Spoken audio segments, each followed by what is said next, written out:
এই সংস্কারের প্রতি বাধা দেওয়া কোন দলের এটা রাজনৈতিক সদিচ্ছা হতে পারে না। আমরা সবাইকে অনুরোধ করব সংস্কার কমিশনকে সহযোগিতা করুন। আমরা সহযোগিতা করছি সবাই মিলে, জাতির মৌলিক স্বার্থের জায়গায় আমরা একটা ঐক্যে আসি, তাহলে এরপরে যার যার রাজনীতি সবাই করতে পারবে, সমস্যা হবে।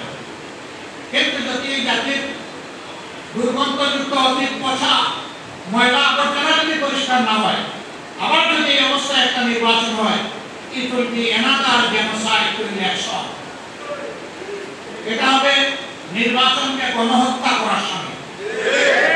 আমাদের সন্তানদের রক্তের সাথে আমরা বেইমানি করব না এবং কাউকে বেইমানি করতে দেওয়া হবে না।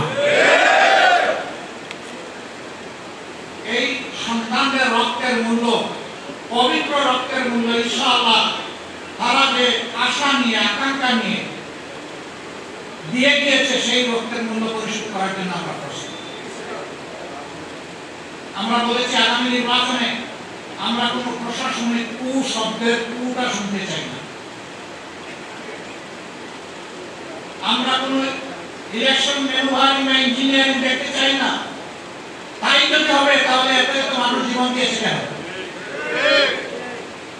আমরা ফেসিস্ট আমলের আগে কোন ইলেকশন এই বাংলাদেশে ইনশাআল্লাহ আমরা হতে পারবো।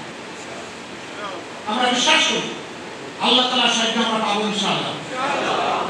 কারণ আমরা ন্যায়ের পক্ষে, জনগণের অধিকারের পক্ষে আছি।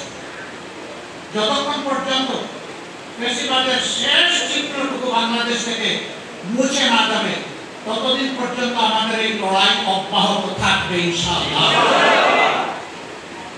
সম্মানিত ভাইরা, এখানে দায়িত্ব আমাদের সবার আছে। এখানে ওলামায়ে কেরাম এসেছেন, এখানে বিভিন্ন শ্রেণী পেশার ভাইয়েরা এসেছেন। আপনারা সমাজের সচেতন অংশ, আপনাদের চিন্তায় সমাজকে প্রভাবিত করে সহযোগিতা করুন। যার যার জায়গা থেকে দেশপ্রেম অন্তরে নাম করে আল্লাহর প্রতি ঈমান রেখে আমাদেরকে সামনে এগিয়ে যেতে হবে ইনশাআল্লাহ। আমরা মনে করি এই সমস্ত সমস্যা শুধু একটা কারণেই সৃষ্টি হয়েছে, এটি হচ্ছে আল্লাহ তাআলাকে ভয় করার অভাব।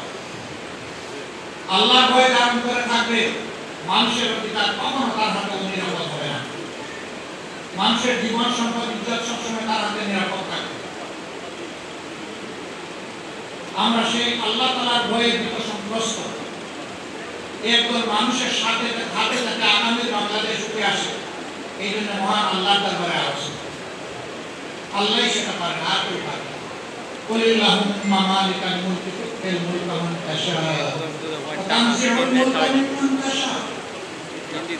আল্লাহ তাআলা যে সমস্ত বাদশাহের মালিক আসমান, সেই বাদশাহকে তিনি এক টুকরা জায়গা দিতে চান, তিনি দেন।